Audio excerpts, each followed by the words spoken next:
ደብረ ዲሲ በደራሲና አዘጋጅ አብርሃም ጸጋዬ ተዘጋጅቶ በኢቢኤስ ቴሌቪዥን በቅርቡ ይቀርባል። ዋሽንግተን የኢትዮጵያኖች መናኸሪያ ብቻም ሳይሆን ሌላኛው የኢትዮጵያኖች ክልል ነው ማለት ይቻላል።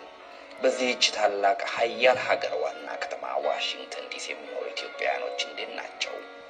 ደብረ ዲሲ በዚህና በዚህች ከተማ ያለውን ህይወትና ውጣ ውረድ ፍንትው አድርጎ ያሳየናል።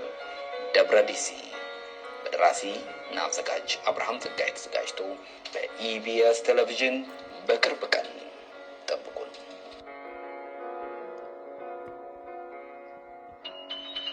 ተመልካቾቻችን ቀደም ስንል እንዳስተዋወቅ ነው የኢቢኤስ ቴሌቪዥን በዚህ አመት ከሚያስተላልፋቸው ድራማዎች አንዱ እናም የሚጠበቀው ደብረ ዲሲ የተባለው የድራማ ፕሮጀክት አባላት አብረውኝ ከስቱዲዮ ይገኛሉ። እንግዲህ እያንዳንዳቸው ማስተዋወቅ ቦታውም አይፈቅድልኝም። ስለዚህ ራሳቸውን ያስተዋውቃሉ። እንዲሁም ደግሞ በፕሮጀክቱ ላይ ያላቸውን ከፕሮጀክቱ ጋር በተያያዘ ደግሞ ያላቸውን ልምድና ትዝታቸውን ያካፍሉናል። እንግዲህ ሁሉንም በእናንተ ስም አመሰግናለሁ። እንግዲህ የመጀመሪያው ከጸሐፊው ከአብርሃም ጸጋዬ ነው። ጸሐፊና ዳይሬክተር አብርሃም ጸጋዬ እንግዲህ በተለያዩ ስራዎች እንደምታውቁት አምናለሁ። ዛሬ በአሜሪካን ሀገር ዋሽንግተን ዲሲ ከኢቢኤስ ቴሌቪዥን ጋር በመሆን ይህንኑ ደብረ ዲሲ የተሰኘውን ድራማ አዘጋጅቶ አሁን ዳይሬክት በማድረግ ላይ ነው። ፕሮጀክቱ ምን ላይ ደርሷል? የሚነግረን ነገር ሳለ ወይ ወደ እሱ ወስዳችኋለሁ።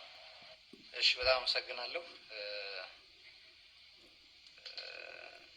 ይህን ደብረ ዲሲ የሚለውን ፊልም የጀመርነው ከዚህ ከአሜሪካን ሀገር ያለውን ሁኔታ አዲስ አበባ ወይም ኢትዮጵያ ውስጥ ያለው ህብረተሰብ ያለውን የኑሮ ሁኔታ ከአዲስ አበባ ወይም ከኢትዮጵያ ያሉትን ሁኔታዎች እዚህ ያለው ኢትዮጵያዊ እንደሚከታተለው ሁሉ ኢትዮጵያ ያለው ህብረተሰብ ደግሞ ማየት ይፈልጋል እና በድራማ እያዝናናን እዚህ ያለውን ህይወት ብናሳይ የሚል ሀሳብ ከኢቢኤስ ተነሳ። እናም እዚህ እኔም አንዳንድ ነገሮች በአጭር ጊዜ ውስጥ ለማየት እድሉን ሳገኝ ብዙ ሊጻፉና በድራማ እያዝናኑ ኢትዮጵያ ያለው ህዝብ ህብረተሰብ ሊያውቀው ሊዝናናበት የሚችሉ ብዙ ሁኔታዎች ስላሉ ደስ ብሎኝ ጻፍኩ። ስጽፍም በጣም ገጸ ባህሪያት ቆጥቤ አሜሪካን ውስጥ የጊዜ እጥረት ተዋናይ ባለሙያ የማግኘት ሁኔታ እንደ ልብ አይኖርም በሚል ፍራቻ በጣም ገጸ ባህሪያት ቆጥቤ ነበር የጻፍኩት። ያለኝም ስለ አሜሪካን ያለኝም እውቀት የወራቶች ነው። እንደውም ሲጀምረው ወርም አልሞላኝም እና በጣም ጥቂት ነገሮች ናቸው የማውቀው እና ያየሁትም እነሱ ላይ መሰረት አድርጌ ነው የጻፍኩት። ነገር ግን ያው ወደ ስራ ከገባም በኋላ እና ስክሪፕቱን ከጻፍኩ ፕሮጀክቱን ወደ ፊልም የመቀየር ሂደቱ እንደተጀመረ በጣም ብዙ ታለንት ሊሆኑ ከችሎታቸውም በላይ ደግሞ በጣም የመስራት ፍላጎቱ ያላቸው እውነትም መድረኩን ለማግኘት በጣም እየተጠሙ ማለት እችላለሁ ወጣቶችን ያገኘሁት። ብዙ ሀሳቦችም ሰጥቶኝ ፊልም ቲም ወርክ ነው። እንዳውም እንደ ልቤ በጻፍኩ ኖሮ ገጸ ባህሪያቶችን፣ ምክንያቱም ይሄ ተከታታይ የቴሌቪዥን ድራማ ነው። ቅርንጫፎች ያስፈልጉታል። የተለያዩ ቤተሰቦችን የመመስረት የተለያዩ ገጸ ባህሪያቶችን ብዙ አይነት ህይወት አለ። እንደው የተቻለውን ያህል ለማሳየት ብዙ ገጸ ባህሪያቶችን ተጠቅሜ በጻፍኩ ኖሮ ብዬ አስቆጨኝ። ምክንያቱም አሁን ካስት የማደርገው ብቻ አይደለም፣ ሪዘርቭ ሁሉ በበቂ ሁኔታ ነው ያለኝ። ለኦዲሽን ተዋናዮችን ፍላጎቱ ያላቸውን ሰዎች ስንጠራ ነብዩም ታስታውሳለህ፣ ወዲያው በቅርብ ያገኘናት ሜሮንን ነበረ። የአርቲስት ተክሌ ደስታ ልጅ ለአርቱም ቅርብ ስለነበረች ተዋናዮች ማግኘት እንችላለን ብለን ጠየቅናት። በጣም ብዙ ፍላጎቱ ያላቸውን ልምድ ያላቸውም ልምድ የሌላቸውም ከፍላጎቱ ባሻገር ያልሞከሩ ወጣቶችን ራሳቸው ሊናገሩ ይችላሉ። አገኘን ግን ልምድ ካላቸውም በላይ ለዚህ ምሳሌ ብጠቅስ ደስ ይለኛል። አወቀና ዘላለምን በጣም ፍላጎቱ አላቸው። በተለይም ዘላለም ያው ትወናውና ችሎታውን በኋላ ህዝብ የሚያየው ይሆናል። ሌሎችም ብዙ አሉ ዛሬ ያልመጡ እዚህ ያልተገኙ ትላልቅ ሰዎች እንደ አባት እናት ሆነው የተወኑ አሜሪካን ውስጥ አገኛለሁ ብዬ ፈጽሞ አላሰብኩም። ከአዲስ አበባ ሁሉ እናስመጣ ይሆን እያልኩ አስብ ነበረ። የሚገርሙ አይነት ተዋናዮች ነው ያገኘ ነው። እሱም ያው በሂደት ህዝቡ የሚያያቸው ይሆናል። እንደዚህ ነው እንግዲህ የጀመርነው። ከዛ በኋላ ግን ያው ፊልም ቲም ወርክ ነው።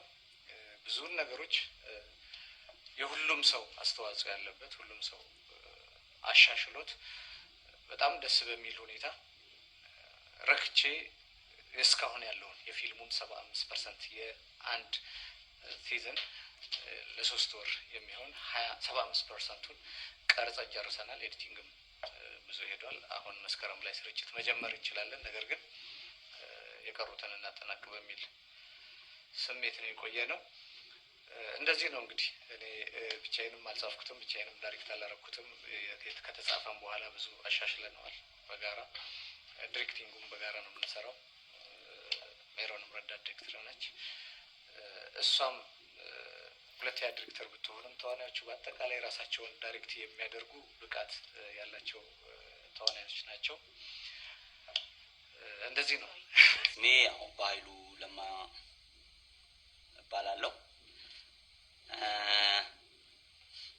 እንግዲህ በመጀመሪያ ደረጃ እዚህ ፊልም ውስጥ ስገባ ሜሮን ተክሌን እንግዲህ ብዙዎች ያው ስለምንተዋወቅ በምንተዋወቀው ሰዎች ነው እየተገናኘ እንደዚህ አይነት ነገር የሚሰራው እና ይህንን ስትነግረኝ ለመጀመሪያ ጊዜ ኢትዮጵያ ውስጥ የሚተላለፍ ተከታታይ የቴሌቪዥን ድራማ አለ ብላ ስትለኝ በጣም ደስ ብሎኝ ያው መጣሁኝ። እኔም አብርሃምን አስተዋወቀችኝ እና ከአብርሃም ጋር ተገናኘው። በጣም እኔ ሰርፕራይዝ ያደረገኝ ዳይሬክተሩ ነው። እዚህ ሀገር 20-30 ዓመት ሰው ኖሮ የዛን የኑሮ ገጸ ባህሪ በአጭር ጊዜ ውስጥ መጥቶ ያንን ተላብሶ መጻፍ በጣም ከባድ ነው። እኔ አሮን ለዛ የተሰጠ ሰው ቢሆን ነው እና በዚህ አይነት ወደፊት ብዙ ነገር መስራት እንችላለን የሚል ነው እኔ ላይ በውስጤ እንዲያደር ያደረገው። አክቹሊ የድራማ ስራው በመጠኑም ቢሆን ሰርቻለሁኝ ከዚህ በፊት የተለያዩ መድረኮች ላይ ያው ስቴጅ ኮሜዲ እንትን ብያለሁኝ። ፊልም አዲስ ህይወት የሚል ፊልም እና አንድ የሆነ ዲቪዲ ሰርቻለሁ እና ለፊልም ትንሽ ባህሪ የተቀራረበ ቢሆንም እንደዚህ አይነት ነገር ደግሞ እድሉን አግኝቶ ተከታታይ ፊልም መስራት እድሉን ስላገኘው በጣም ነው ደስ ያለኝ። ነው ሜሮንም አመሰግናለሁ። እጅግ በጣም ታለንትድ የሆነውን አብርሃምን በጣም አድርጌ በዚህ አጋጣሚ አመሰግናለሁ። ሌላው ደግሞ በጣም ኮምፎርታብል እንድንሆን ያደረገን የኢቢኤስ አዘጋጆች ሁሉም ካሜራማኖቹም ኤዲተሮችም ሁሉም አዘጋጆች ጠቅላላ አብረውን የሚሰሩ እነሱ ራሳቸው እኛንም ጥሩ ኮምፎርታብል እንድንሆን አድርገውናል። ተከታታይ ደግሞ ድራማ ምን ጊዜም ያለን ገጸ ባህሪ የነበረን ነገር ወደፊት የሚሆነውን ነገር እያቀረቡ መሄድ ስለሆነ ያ ነገር ፍሪ ሆነን እንድናቀርብ ወይም እንድንሰራ የማድረግ እንትን የሁላችንም የጋራ ግንኙነት ጥሩ በመሆኑ በኮንፊደንስ እንድንሰራ አድርጎናል እና በጣም ነው ደስ ያለኝ።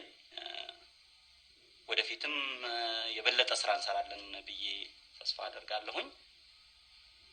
I'm so happy. Thank you. አመሰግናለሁ። በሳችሁ በመላው ኢትዮጵያ ለምትገኙ ለመላው ኢትዮጵያን እጅግ በጣም ለምወዳችሁ ኢትዮጵያን ወገኖቼ አዲሱ ዓመት የሰላም፣ የፍቅር፣ የጤና፣ የብልጽግና እንዲሆንላችሁ እመኛለሁ። በዚህ አጋጣሚ እጅግ በጣም ለምወድሽ እናቴ ለማሆይ ተዋበቻ ለማየው እና ለመላው ቤተሰቦቼና እንዲሁም ጓደኞቼ መልካም አዲስ ዓመት እንዲሆንላችሁ እመኛለሁ። እጅግ በጣም ለማፈቅራት ባለቤቴ ለትዕግስት ሲሳይና ለልጄ ለቴዎብስታ በኃይሉ እንኳን ለአዲሱ ዓመት በሰላም አደረሳችሁ። በዚህ አጋጣሚ ይህንን አዲስ ዓመት ከረጅም ጊዜ በኋላ ነው ከባለቤቴና ከልጄ ጋር የማከብረው። እጅግ በጣም ደስ ብሎኛል። መልካም አዲስ